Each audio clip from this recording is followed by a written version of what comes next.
and welcome back to another episode of Cheat Meal Sundays with me and Dan, brought to you by Trippy Inc.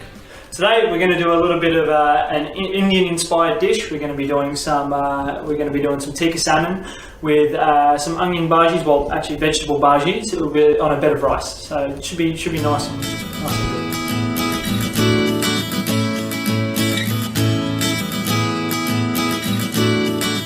Right guys, so we're going to start off with our vegetable bhajis. They're going to take the longest to do.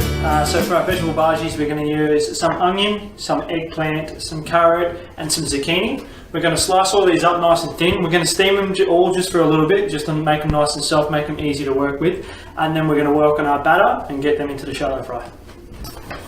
Right guys, so with these, what you want to do is you want to make nice big ringlets. We want these to sort of be as long as possible. You don't want to make them too thick, again not too thin either. With these, instead of steaming them, we are going to give them a little bit of a quick fry up with some butter in the fry pan.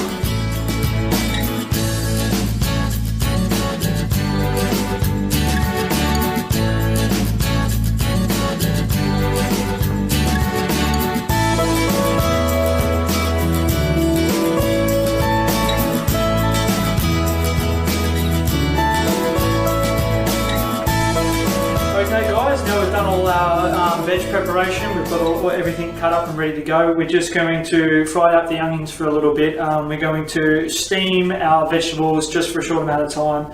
For the carrots, I'm only going to do them for a couple of minutes, 2-3 minutes max. With the zucchini and the eggplant, much less, because they're already quite a soft vegetable already. So we're going to get them all steamed up and then we're going to move on to the next step. Right guys, so now all our vegetables are all steamed up and fried up to the onions. We're going to work on our batter. So our batter is going to be 2 eggs. We're going to have roughly 150 grams of flour. We're going to put some garlic in there. We're going to put some ground cumin seeds in there as well.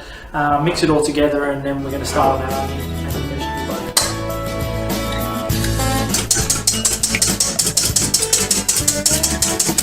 You should always put a little bit of seasoning in everything you do.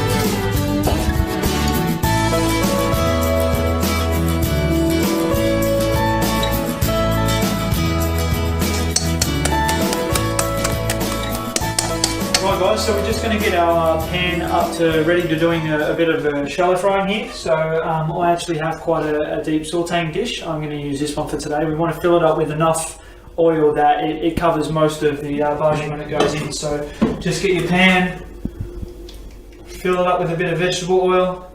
If you've got a deep fat fryer, you can use that as well. It's not going to matter too much. Just make sure that if you are doing it this way and you're doing it on the stove, you need to get it up to the maximum heat. We need it to be as hot as possible. We need that batter to go nice and crispy as soon as it drops in. Right guys, we're on to the next step of putting our vegetable bhajis together and putting them in the oil to get them nice and shallow fried. So what we're going to do is we're going to take a little bit of each ingredient. So I've got a little bit of onion, got a little bit of eggplant. Obviously you can make these pretty much whatever size you want. If you want them to be larger, you can add a bit more ingredients. Bit of zucchini, bit of carrot. I'm going to top it with a little bit more onion. You can do this the easy way or the hard way. I'm going to do it the hard way. So if you like, you can just mold it together in your hand, dip it in the batter, get nice and messy. I've got a bit of a cut on my hand today, so I'm not going to do it that way. I'm just going to drizzle a bit of our batter over the top of this. Make sure you've got plenty on there. You pretty much want to cover the whole amount. If you feel like you don't have enough batter for the amount of bhajis you want to make, pretty simple, double your mixtures. It's not that difficult. So what we're going to do now is that we've got that on that side. We're going to come over to our oil.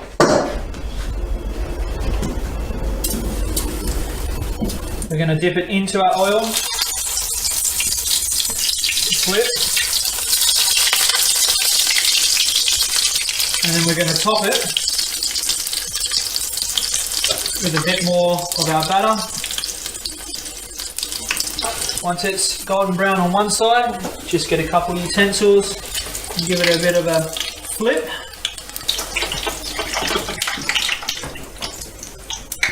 Right guys, so next step is we're going to move on to our salmon tikka. Now with this salmon we want them into smaller chunks than what we've purchased. So all we're going to do is we're going to cut our salmon chunks in half.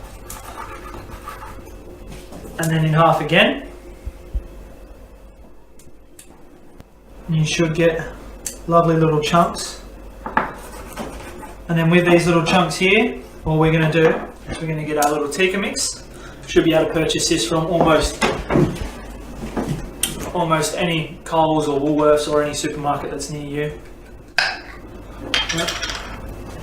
Get a brush and just give these a nice thick coating of tikka mix. And after you've got these all coated up, they just go in a fry pan until the salmon's cooked. It shouldn't be very long at all. And then as soon as that's done, they're ready to go. Right guys, we're down to our last bit of salmon now, so I'm just going to coat this up. I've got my frying pan over there on a medium heat, so it should be pretty much ready to go.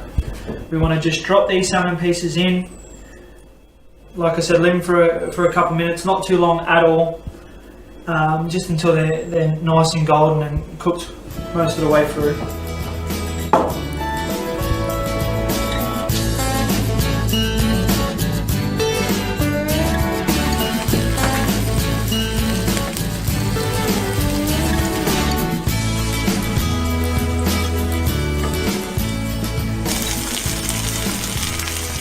Right guys, so we're down to the last step now, which is going to be making a mint and cucumber yogurt. So for this we're just going to use 2 tubs of plain yogurt. We're going to grate in some Lebanese cucumbers that I've already de-seeded, and then we're going to finally chop this mint and throw it in there as well. Easy done.